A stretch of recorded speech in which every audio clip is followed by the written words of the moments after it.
Estamos en el capítulo 8 de Hechos y vamos a estar leyendo desde el versículo 4 al versículo 8. Con el favor de Dios vamos a alcanzar a ver hoy hasta el versículo 25 de Hechos.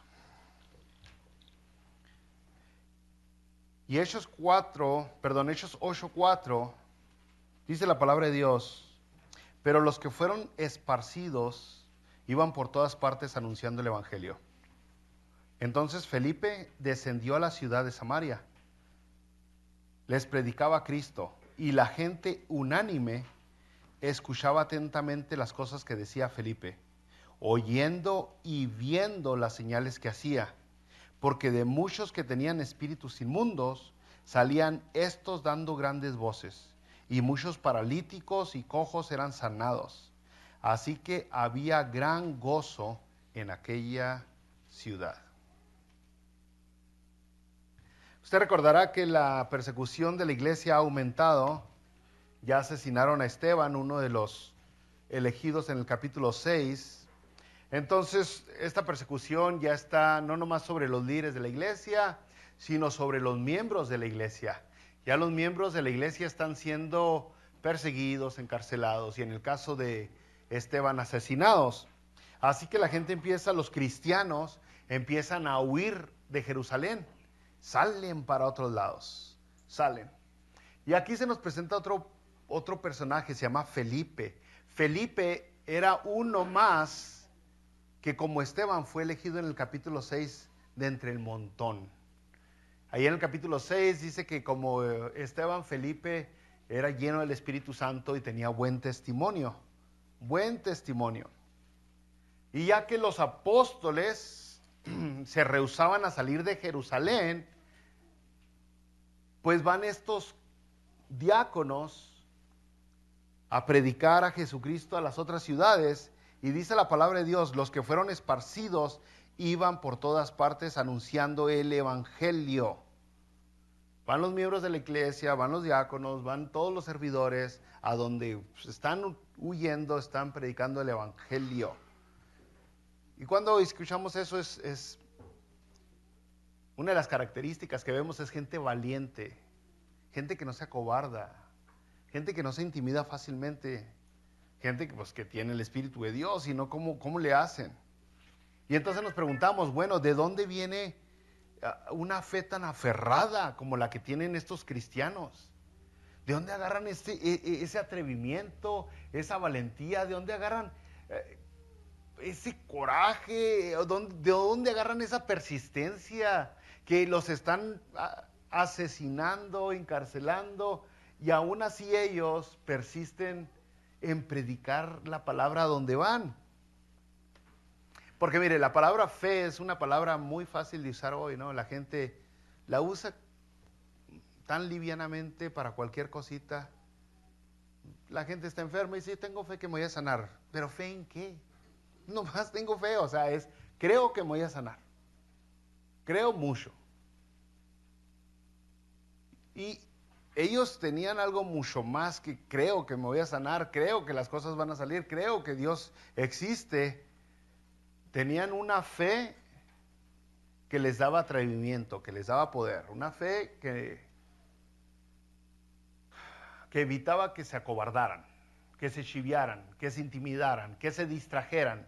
Una fe que les ayudaba a mantener el dedo en el renglón.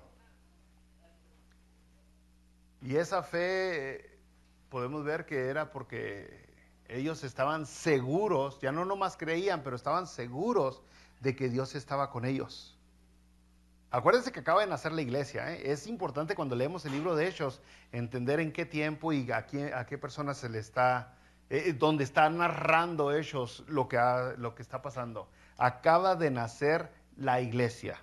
Y entonces cuando nace la iglesia sería muy fácil que la desaparecieran con este nivel de intimidación y de asesinatos y de todo lo demás. Acaban de hacer este grupo pequeño, este grupo que anda predicando sus doctrinas. Es muy fácil desaparecerlos poniéndoles miedo. Nomás piense, hace unos años atrás, ¿cuántas iglesias cerraron durante el COVID-19 que no volvieron a abrir? ¿Cuántos pastores? Usted investíguelo ahí. ¿Cuántos pastores dejaron de ser pastores? ¿Cuántos cristianos dejaron de ir a la iglesia con el COVID-19? No más con eso, este tantito miedo o mucho miedo para algunos que les metieron, con eso fue suficiente para que la fe que tenían desapareciera. Para que esa fe que tenían en Dios se demostrara que no era una fe verdadera, era más bien como un pensamiento positivo, pero evitado ese miedo a que muchos predicaran. Entonces, sería muy fácil desaparecer la iglesia si la gente de ellos hubiera tenido la fe que muchos cristianos el día de hoy dicen que la tienen, ¿no? Sería muy fácil, a ver, órale ya, no, pues que no ves que lo están matando, ¿cómo quieres seguir hablando de Dios?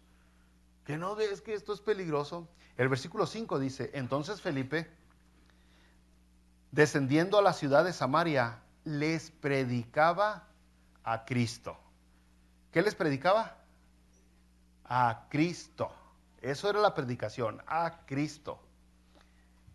Y la gente unánime escuchaba atentamente las cosas que decía Felipe, oyendo y viendo las señales que hacía.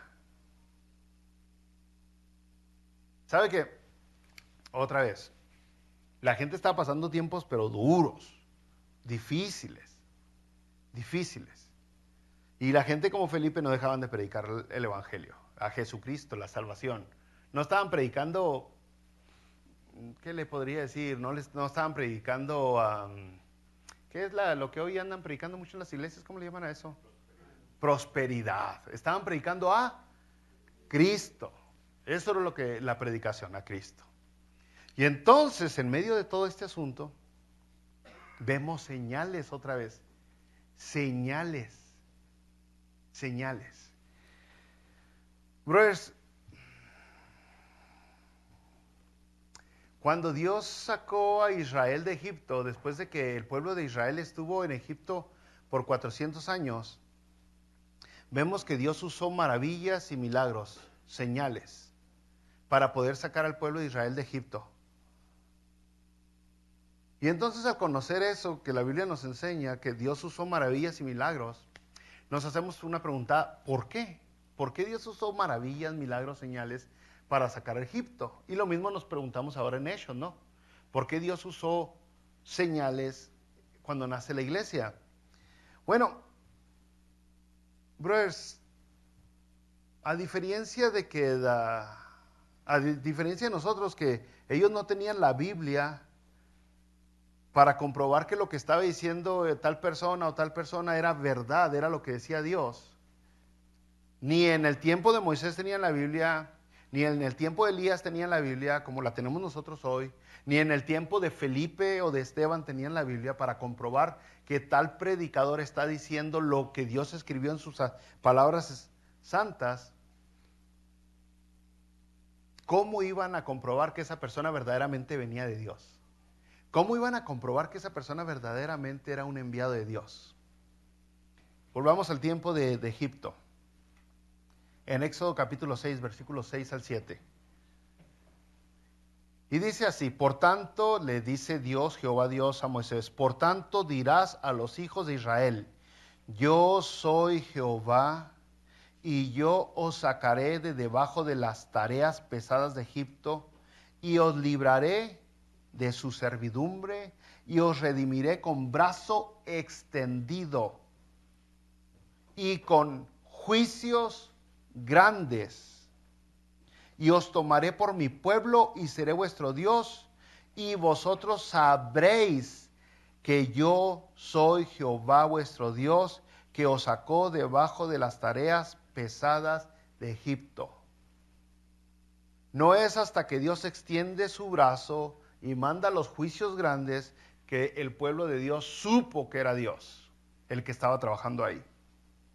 En el capítulo 7 de Éxodo, versículo 4 al 5, dice Jehová a Moisés, y Faraón no os oirá, mas yo pondré mi mano sobre Egipto y sacaré a mis ejércitos, mi pueblo, los hijos de Israel, de la tierra de Egipto, con grandes juicios. Y sabrán los egipcios que yo soy Jehová, cuando extienda mi mano sobre Egipto y saque a los hijos de Israel de en medio de ellos. ¿Cómo supieron pues los israelitas que Dios era el que estaba hablando con ellos? Con milagros, con señales, con juicios. Dice, y sabrán. Es mucho más que palabreriaje. Es mucho más que es obras reales, genuinas, imposibles de fingir, de imitar. O sea, cuando el mar rojo se abrió,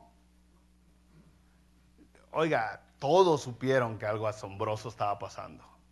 Todos reconocieron que algo magnífico estaba pasando. En las plagas de Egipto, todos reconocieron que era verdad las señales de Dios, que Dios estaba mandando. No había manera de mentir, de fingir, no, pues ustedes ven algo que nosotros nos vemos. Era obvio. Ahora, cuando vamos al tiempo de Jesucristo, que Jesucristo anda aquí en la tierra predicando, las señales también que hace, igual que en el tiempo de los apóstoles, son obvias. Fíjese, dice Jesucristo en Juan capítulo 10, versículo 37 al 39. Si no hago las obras de mi Padre, no me creáis. Mas si las hago, aunque no me creáis a mí, creed a las obras. Creed a las obras para que conozcáis y creáis que el Padre está en mí y yo en el Padre. Entonces, cuando Jesucristo multiplicó los panes y los peces, no fue algo que solamente vieron los 12, los que lo seguían. Fue algo que se dio cuenta todo el mundo. Cuando Jesucristo resucitó a Lázaro, no fue algo que ustedes no lo pueden ver porque les falta fe. No, fue algo que vio todo el mundo. Fueron señales obvias, milagros obvios que hablaban que ahí estaba pasando algo sobrenatural, supernatural. No algo que estaba simplemente revelado a los ojos de aquellos que habían decidido seguirlo, sino algo que todo mundo veía y nadie podía negar. Nadie podía contradecir lo que estaba sucediendo. A los judíos Jesucristo les dijo en Juan capítulo 4, versículo 48, si no vieres señales y prodigios, no creeréis, les dijo Jesucristo en Juan 4, 48. Si no vieres señales y prodigios, no creeréis. Y es lo mismo que sucede cuando viene Nicodemo con Jesucristo en Juan 3. Le dice a Nicodemo a Jesucristo, que era un líder religioso, creemos que vienes del Padre porque nadie puede hacer las obras que tú haces, las señales que tú... Se fija, y Nicodemo no era uno de sus seguidores, pero aún así veía los milagros, las maravillas. Estaba delante de los ojos de todos. Entonces, brothers, volvamos a Hechos y nos damos cuenta que a la gente se le está predicando Jesucristo. Los poderosos quieren asesinar a aquellos que están predicando a Jesucristo, nomás por predicar a Jesucristo. Los que tienen la autoridad, los que tienen la habilidad de encarcelarlos y de asesinarlos, quieren usar ese poder que tienen. Entonces la gente tiene que estar convencida que verdaderamente Jesucristo, es el que dicen que es. No es suficiente simplemente con un pensamiento positivo, con una idea, pues yo creo que sí. Porque esa fe superficial no les va a aguantar para cuando vengan a asesinarlos. En ese instante van a negar la fe. Si no están convencidos, si no creen verdaderamente que Jesucristo, que Dios es el que está en medio de ellos, en ese momento avientan la toalla. Y otra vez no es muy difícil imaginarlo, porque el día de hoy nos damos cuenta seguido que muchos de aquellos que decían que tenían fe, en cuanto algo les pasa rarón en su vida, avientan la toalla. Y decimos, pues ¿qué fe tenía? Y los demás cristianos, como no entendemos bien las escrituras, como no nos quemamos las pestañas, como no hacemos una interpretación correcta del texto, decimos, el hermano anda frío. Es que el hermano anda tibio. No, ¿cuál tibio? Es más, ni es hermano. La fe que él tiene no es la fe que salva, por eso anda como anda. Cree como creer en la pata de conejo. Cree como las ideas esas de no pases por debajo de una escalera. Como las ideas esas de, uy, si se te cruza un gato negro, aguas. Esa es la fe que tienen muchos en Dios, en Jesucristo. Una fe muy superficial. Y por eso cuando la cosa se pone difícil, pues avientan la toalla, se rajan, o luego dicen, ay, ya no quiero más. Por eso no buscan constantemente a Dios. Si esa fe hubieran tenido cuando nace la iglesia hubiera desaparecido inmediatamente.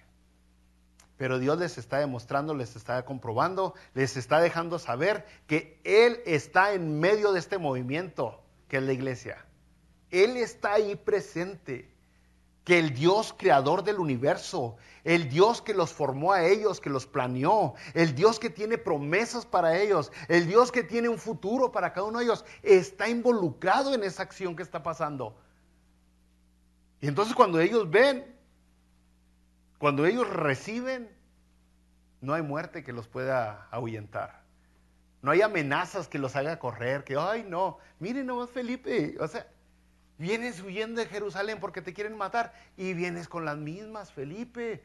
Cállate cuando menos. No, ¿cuál cállate? O sí. Estamos hablando de vida eterna. Estamos hablando de vida eterna. Y acuérdense que Felipe había recibido la imposición. Las manos de los apóstoles habían sido puestas sobre él. Felipe estaba lleno del Espíritu Santo, dice la palabra de Dios en Hechos capítulo 6. Entonces vemos que Dios le permite señales, dar señales a Felipe que comprueban lo genuino de su predicación. Y ahí es donde comenzó, si se fijó en el pasaje que leímos, predicaba a Cristo y daba señales y dice, vamos otra vez a volver, y la gente unánime escuchaba atentamente las cosas que decía Felipe, oyendo y viendo las señales que hacía. Sin señales, pues no había manera que la gente, no, pues si te vienen siguiendo para asesinarte, ¿cómo me quieres decir que te siga, no? ¿Cómo? Si tú vienes huyendo, y pum, la señal. Y especifica las señales, ¿no? Echaba fuera demonios y sanaba enfermos. En especial especifica los cojos, los paralíticos. ¡Pum! Sanidad. La palabra de Dios habla de esos dones, don de sanidad. Y también habla de dones en 1 Corintios capítulo 12. Dice don de hacer milagros en el versículo 10. Don de hacer milagros. Y nos damos cuenta que cuando nace la iglesia esta cosa era mucho más de lo que hoy es, porque ahorita podemos decir, no, pues Dios es Dios milagroso, sí lo es, pero al nivel, o sea, al nivel que estaba cuando nació la iglesia, esa explosión de milagros, es otra onda el día de hoy, es otra onda. La verdad, hoy estamos en el momento que tenemos la palabra de Dios escrita. El canon se ha cerrado. Tenemos la Biblia para comprobar, para demostrar. Y tenemos mucha evidencia que demuestra quién es Dios. Y aún así Dios, cuando Él quiere, puede obrar de una manera asombrosa en su vida, milagrosa, supernatural. Cuando Él quiere. Cuando Él quiere. Pero usted no lo puede programar, ese milagro. Usted no dice, vamos a tener un servicio de milagros. ¿Tú cuándo controlas a Dios? ¿Cuándo puedes tú ponerle la agenda a Dios? Dios, no se te olvide que mañana hay servicio y es servicio de milagros, Dios. No puedes controlar la agenda de Dios. Cuando Dios quiere, obra en ti, trabaja en ti. Pero Él se ha revelado de una manera milagrosa en las Sagradas Escrituras. Por tantos años, más de 1500 años escribiendo la Biblia, su revelación divina.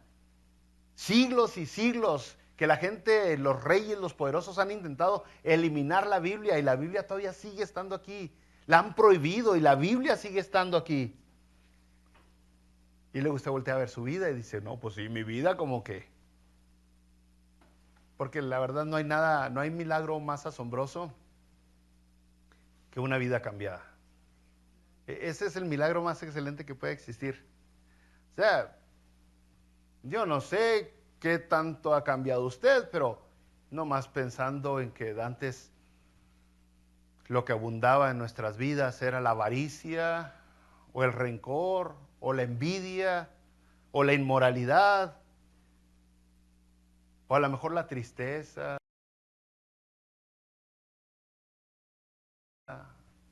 la falta de esperanza. Y ahora vivimos una vida tan diferente a aquel que verdaderamente ha venido a Jesucristo. Eso es un milagro, porque la tormenta sigue.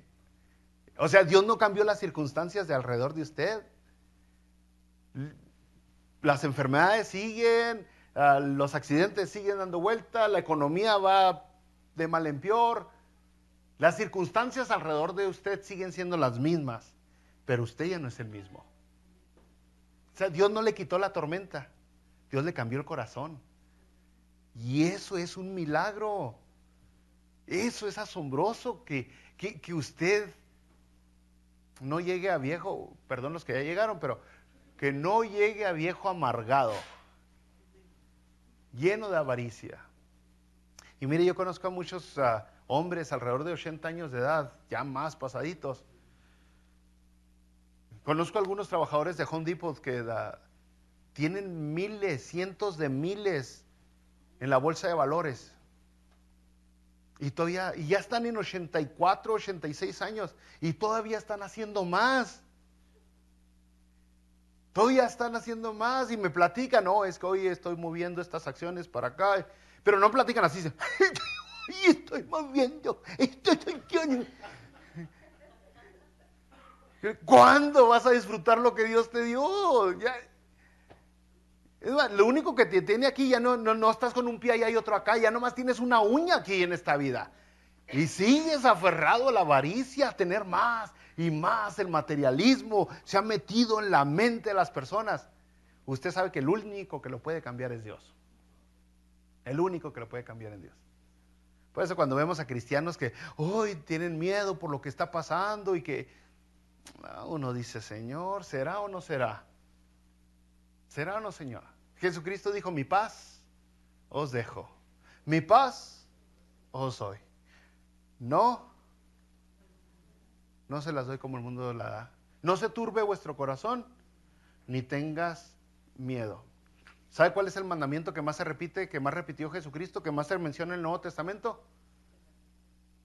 No tengas miedo. Es el que más se repite. No tengas miedo. Una y otra vez y con diferentes sinónimos. No te paniques. No estoy seguro si dice no te paniques. Pero cuando menos dice no se turbe vuestro corazón. Entonces usted tiene que voltear a ver su vida y dice, esto es un milagro. Porque si yo fuera el mismo de antes, estas circunstancias me estuvieran matando. Entonces, brother, volvemos a la cita en Hechos y vemos a Felipe, que Dios está hablando con él, haciendo milagros, dándole señales a la gente, porque Felipe está predicando y luego le está comprobando que lo que dice es verdad. Es lo mismo que cuando Elías, ¿se acuerda de Elías, el profeta Elías? Allá en el libro de Reyes dice que todo el mundo era pagano, todos los profetas, más de 400 profetas paganos. ¿Qué le da Dios a Elías para poder demostrar que Él es el mensajero del verdadero Dios? Señales. Y viene el fuego de Dios, cae sobre la leña que está súper mojada. Señales que demuestran, que prueban, que comprueban que Dios está con esa persona. Señales que todos pudieron ver. Que no nomás Elías vio, es que este fuego es espiritual, ustedes no lo pueden ver. Esas son mentiras de religiosos el día de hoy. Mentiras que engañan a la gente. Lo mismo con Gedeón. ¿Cómo Gedeón en el libro de los jueces, cómo supo Gedeón que Dios estaba con él? Señales. Hoy, Padre, pues si eres tú, Dios, que mañana este vellón esté seco y todo mojado, y que mañana todo esté seco y esté mojado. Señales que demuestran que Dios está ahí. No son señales para que usted prospere económicamente. Son señales para que usted crea en Dios, para que usted confíe en Dios. No son señales de cada domingo. Son señales que son raras, son pocas, son extrañas. Y vienen una vez a la vida del personaje y ya no vuelven. No son señales que se programaron por algún grupo religioso. Son señales para decirle a la gente, yo aquí estoy, yo aquí ando. Entonces, ¿qué señales hacía Esteban otra vez? Versículo 7 dice, muchos que tenían espíritus inmundos salían estos dando grandes voces, y muchos paralíticos y cojos eran sanados. Así que había gran gozo en aquella ciudad. Usted sabe, hemos visto varias sanidades que Dios hace en diferentes personas, a tal grado que la gente no podía negar la sanidad de tal individuo. O sea, yo sé que el día de hoy tenemos muchas enfermedades cronológicas. Hay muchas enfermedades cronológicas. Pero también tenemos muchas enfermedades psicológicas. ¿Quién de usted tiene alguna enfermedad psicológica? Bueno, usted sabe de alguien que cree que tiene la enfermedad psicológica. Es aquellas enfermedades que se las inventan y se las creen y siguen dando. El día de hoy son las enfermedades que dicen algunos sanar, ¿no? En las iglesias. ¿Sí me entiende? Algunas enfermedades que usted no puede comprobar si es cierto o no es cierto que lo sanó. Yo sé que este mundo está frito, la verdad, porque, mire, tenemos problemas emocionales en nuestra gente. Hay mucha depresión el día de hoy, mucha depresión. Y entonces le llaman enfermedades, como el alcoholismo, le llaman el día de hoy enfermedades. Sabe que Dios le puede sanar la depresión, pero sabe que esa depresión, puesto que es enfermedad del corazón, del alma, Dios no se la sana con alguien orando por usted. Dios no le sana la depresión con alguien que le ponga las manos encima o un grupo de religiosos que ore por usted 2 semanas seguidas. La única manera que la depresión puede ser sanada es de que usted lo acepte a Él como Señor y Salvador, no a la religión, sino que usted tenga una relación personal con Dios. A tal grado de donde Dios se convierte en su prioridad. Porque la depresión viene de la falta de significado en esta vida. ¿Para qué vivo? No hay nada que me llame la razón de vivir. Al que amaba me rechazó. A la que quería no me acepta. ¿Para qué vivo? Pero cuando Dios llega a su vida, a su corazón, esa es la mejor razón para vivir. Tiene un motivo verdadero para existir. Y no nomás es Dios, pero cuando Dios llega a su vida, usted voltea a ver a las personas que le caían gordas, que, ¡ay, vieja condenada! Y ya no las ve igual, las ve con compasión, las ve con amor, se preocupa por ellas. Es lo mismo que vemos con Felipe. Felipe no se preocupaba por su vida ni los demás. Se preocupaban por la vida de las personas. Y cuando hablo de la vida no me refiero, ni él se refería a la vida física, sino a la vida espiritual. Bueno, resulta que está siendo excelente la predicación de Felipe, está teniendo mucho éxito, mucha gente cree, unánimes todo el pueblo, mira, aquí está un enviado de Dios. Porque la gente lo que busca siempre y lo que la atrae es lo místico, lo sobrenatural, cosas que, o sea, así estamos cableados verdaderamente. Porque puesto que el hombre está muerto espiritualmente, tiene ese vacío dentro de sí, busca volver a conectarse con eso asombroso que una vez estuvo conectado, que es Dios, el Creador. Y entonces la gente es muy atraída por todas estas cosas así. Y lógicamente que la predicación de Felipe, al estar haciendo sanidades, pues tiene mucho éxito. Mucho éxito. Porque a la gente le gusta eso. Es más, a tal grado que la gente es engañada fácilmente por eso. Fíjese, el versículo 9. Fíjese lo que dice. Pero había un hombre llamado Simón. Fíjese la gente cómo somos ilusos, ¿no? Había un hombre llamado Simón que antes ejercía la magia en aquella ciudad y había engañado a la gente de Samaria haciéndose pasar por algo grande. A este oían atentamente todos, desde el más pequeño hasta el más grande, diciendo, este es el gran poder de Dios. Y le estaban atentos, porque con sus artes mágicas les había engañado mucho tiempo.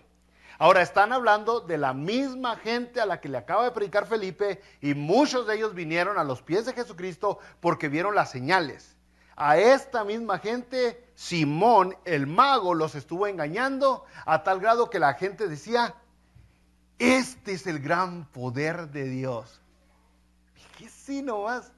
Les digo que la gente es bien ilusa, se la come luego, se la cree. Se la cree.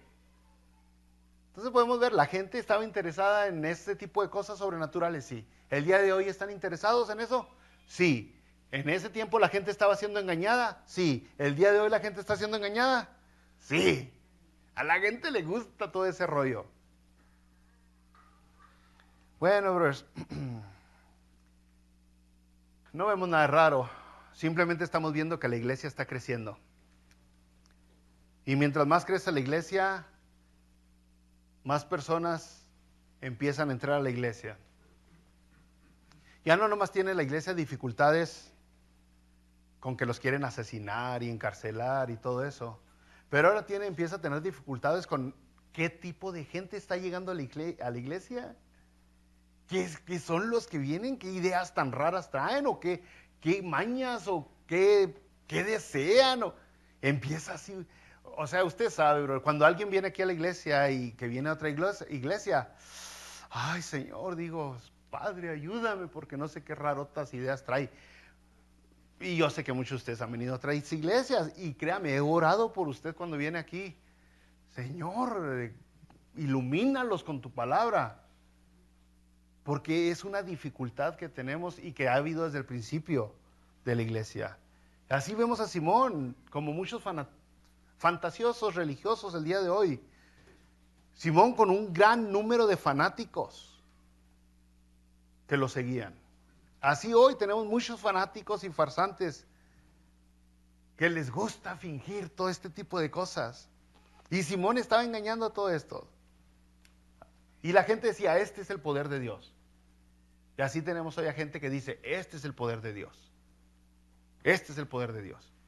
Es una cosa asombrosa.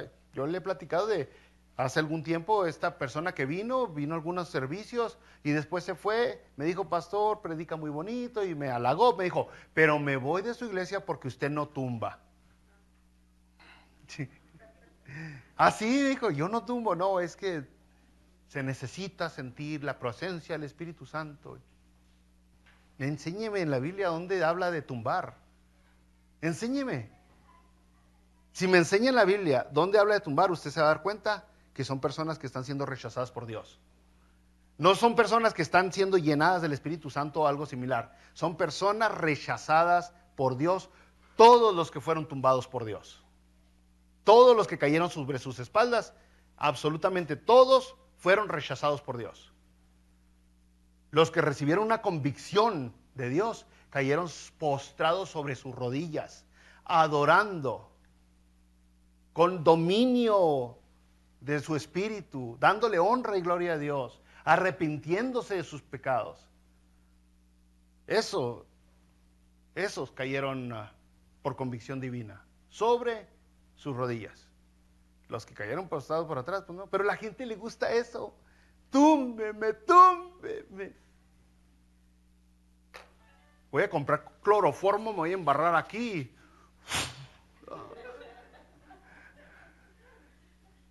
Porque sabe que la cosa crece. A la gente le gusta tanto. No, hombre, y de repente hay que tumbar paredes porque la gente viene con ese tipo de señales. Es lo mismo que pasaba aquí con Simón. La gente fácilmente es engañada.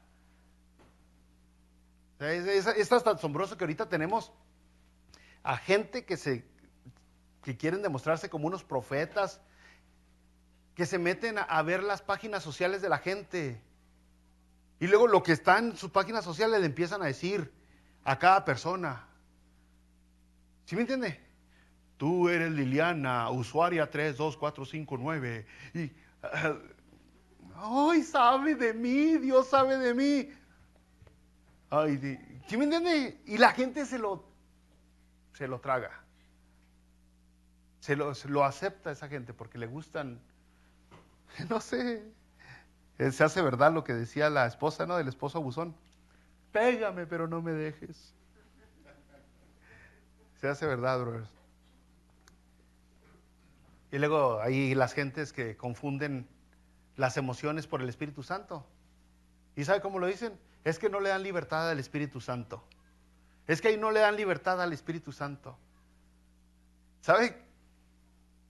Dios no me necesita pedir permiso para hacer algo en mi vida. No me necesita pedir permiso, Dios, para orar en mi vida. Ahí otra vez en Juan 3, en Nicodemo, le dijo Jesucristo, así como el viento sopla y no sabes de dónde viene ni de dónde va, así es el nacido de nuevo. Así es. No lo planeas, no lo controlas. No lo controlas. Dios hace, es soberano. Es soberano. Dios hace con usted lo que Dios quiere hacer con usted. Esa es la soberanía de Dios. Y las emociones, bueno, brother, pues es que al confundir las emociones con el Espíritu Santo, pues le estamos cerrando toda la Biblia. O sea, fíjese las emociones cuando habla del Espíritu Santo y emociones, dice, el que tiene el Espíritu Santo tiene amor, tiene gozo, tiene paz. Son emociones, ¿verdad? Son emociones. No está hablando de descontrol, no está hablando de ninguna otra cosa rarona de las que hoy se dice. Si quieres emociones con el Espíritu Santo, empiezas con amor, con paz. Pero no es durante el servicio, porque otra vez, no es algo que podamos programar. Si tienes el Espíritu de Dios y el Espíritu de Dios mora en ti, a diferencia del Antiguo Testamento que venía y se iba, entonces tienes amor donde sea que andes. Entonces tienes gozo donde sea que andes. Tienes paz donde sea que andes. No nomás mientras están los cantos bien chidos, ¿no? Versículo 12, brothers. Pero cuando creyeron a Felipe, que anunciaba el evangelio del reino de Dios y el nombre de Jesucristo, y ahí está otra vez la razón de las señales, que crean el nombre de Jesucristo. Ese es el propósito de las señales, que confiesen a Cristo Jesús. Dice, cuando creían, se bautizaban hombres y mujeres. También creyó Simón mismo, y habiéndose bautizado, estaban siempre con Felipe, y viendo las señales y grandes milagros que se hacían, estaba Simón atónito, estaba sorprendido, estaba maravillado. O sea, Simón, al igual que los demás, quedó sorprendido. Hasta se bautizó Simón, porque quedó maravillado. Y hasta aquí muchos dicen, y muchos dirán, y muchos dirían, pues que Simón cambió. Simón se convirtió a Jesucristo porque quedó asombrado por las señales, porque se bautizó. Pero mire lo que sigue. 14. Cuando los apóstoles que estaban en Jerusalén oyeron que Samaria había recibido la palabra de Dios, enviaron allá a Pedro y a Juan, 2 apóstoles, los cuales, habiendo venido, oraron por ellos para que recibiesen el Espíritu Santo, porque aún no había descendido sobre ninguno de ellos, sino que solamente habían sido bautizados en el nombre de Jesús. Entonces les imponían las manos y recibían al Espíritu Santo. Bueno, vamos a desmenuzarlo. Recuerden otra vez que el cristianismo es nuevo. Mucha de la revelación divina aún se está dando poco a poquito, de boca y de mano de los apóstoles, a todas estas personas. Los judíos, brothers, no sabían, no creían en la existencia de Dios Espíritu Santo. No era algo que ellos concibían como que había Dios Padre, Hijo, Dios Padre, Dios Hijo y Dios Espíritu Santo. Para ellos no existía tal noción. Cuando la Biblia en el Antiguo Testamento hablaba del Antiguo Testamento, lo interpretaban como la motivación de Dios, o el viento de Dios, o la presencia de Dios, pero de una manera muy superficial. El judío no aceptaba esa idea de que el Espíritu Santo fuera algo que existiese. Dios Espíritu Santo. Cuando iban a hablar de Jesucristo, ok, Dios Jesucristo, el Hijo Jesucristo. Ahora, Dios Espíritu Santo, a tal grado que van los apóstoles y les empiezan a mostrar, ahora ustedes tienen algo dentro que antes en la historia nadie nunca ha tenido. No ha existido esto nuevo. El Espíritu Santo no moraba en el ser humano antes. El ser humano ha estado muerto espiritualmente todos estos siglos, todos estos miles de años. Desde Adán y Eva murió espiritualmente el ser humano. Entonces, otra vez, recuérdese en Juan 3, Jesucristo con Nicodemo. Vamos a leerlo rapidito para que. Le dijo Jesucristo a Nicodemo en el versículo 7. No te maravilles que te dije, os es necesario nacer de nuevo. El viento sopla de donde quiere y oyes su sonido, mas ni sabes de dónde viene ni a dónde va. Así es todo aquel que es nacido de nuevo. Estas personas están, ¿qué pasó? Pues yo ya creí en Jesucristo. Ya lo tengo en mi corazón. ¿Pero qué significa? ¿Qué quiere decir eso? Bueno, quiere decir que eres una nueva persona. Si te has arrepentido de tus pecados, si has aceptado a Jesucristo, has nacido de nuevo. Y ahora ya no naciste muerto espiritualmente. Ahora naciste con tu espíritu vivo. Ahora naciste conectado con Dios. Ahora tienes un poder dentro de ti que antes nadie tenía. Ese es el poder de que habló Jesucristo en el capítulo 1, versículo 8. Recibiréis poder cuando haya venido sobre vosotros el Espíritu Santo. Eres un nuevo ser. En Gálatas 3:14 dice, porque para que en Cristo Jesús la bendición de Abraham alcanzase a los gentiles, a fin de que por la fe recibiésemos la promesa del Espíritu. ¿Cómo recibimos al Espíritu? Por la fe. No es una ceremonia religiosa, brothers. Ellos están narrando un evento porque los judíos no conocían la existencia del Espíritu Santo. No sabían que existía tal cosa. En Hechos capítulo 19, versículo 2.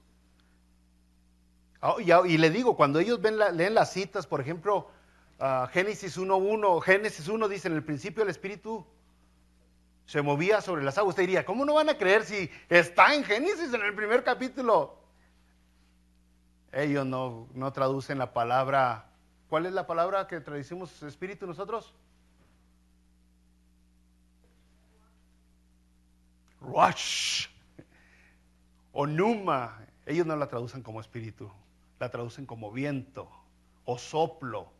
En el principio el soplo de Dios se movía sobre la tierra. Eso es todo lo que ellos interpretan ahí. El viento de Dios.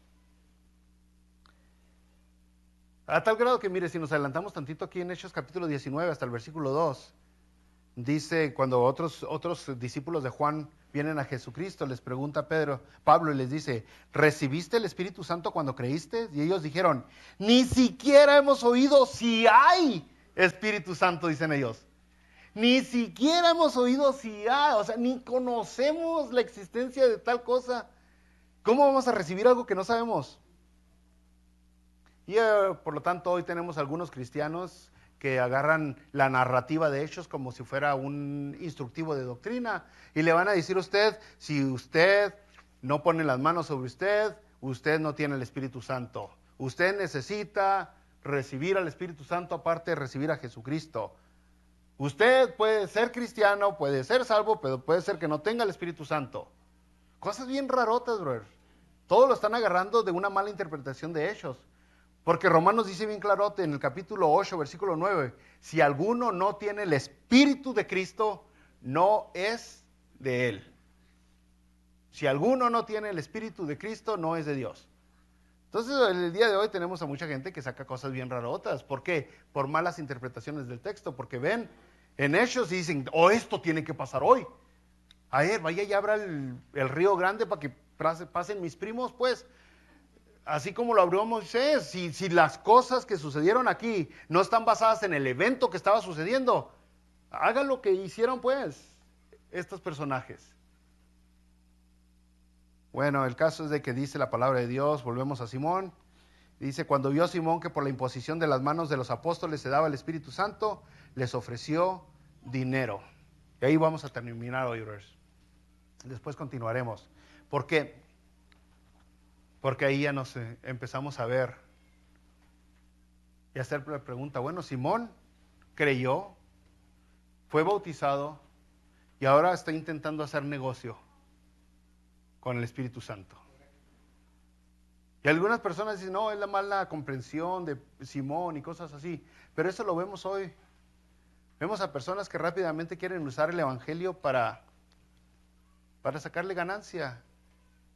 Y muchas veces no es ganancia económica, porque lo que más pide hoy el ser humano en esta temporada, lo que más anhela el ser humano, lo que más quieren, sobre todo los religiosos, es popularidad.